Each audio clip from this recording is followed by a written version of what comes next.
Unit 12. Picture Writing. January 20th. Writing Sample 1. Simon went to bed early on Chinese New Year's Eve.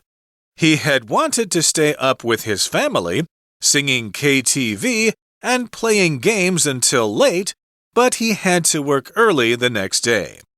Unfortunately, Simon's neighbors had invited their family over for New Year's Eve dinner, and they were still loudly enjoying their celebration at 3 a.m. Simon tossed and turned, wondering if he should speak to them.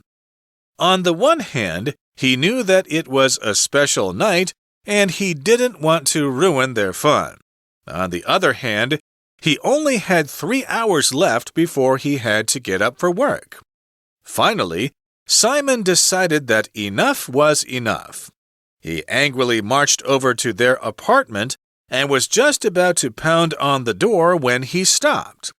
He realized that shouting at them would likely be ineffective and just make them angry. Thus, he calmly knocked on the door.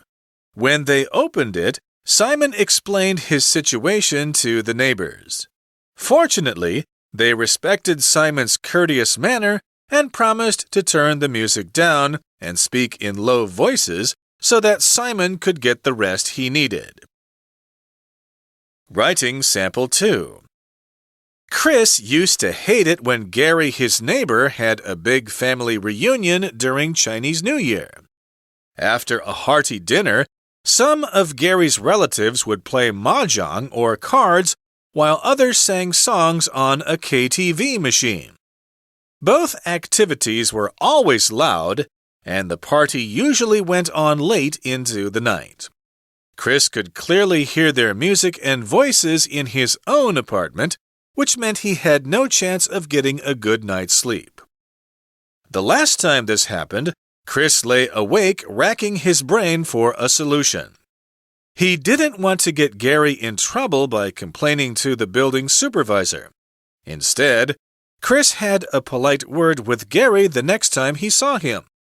He explained that he had to get up early for work and that the noise was preventing him from getting sufficient rest. Gary apologized, saying he had no idea the noise from the reunion party was so intrusive. He promised to be more considerate the next time he invited his family over.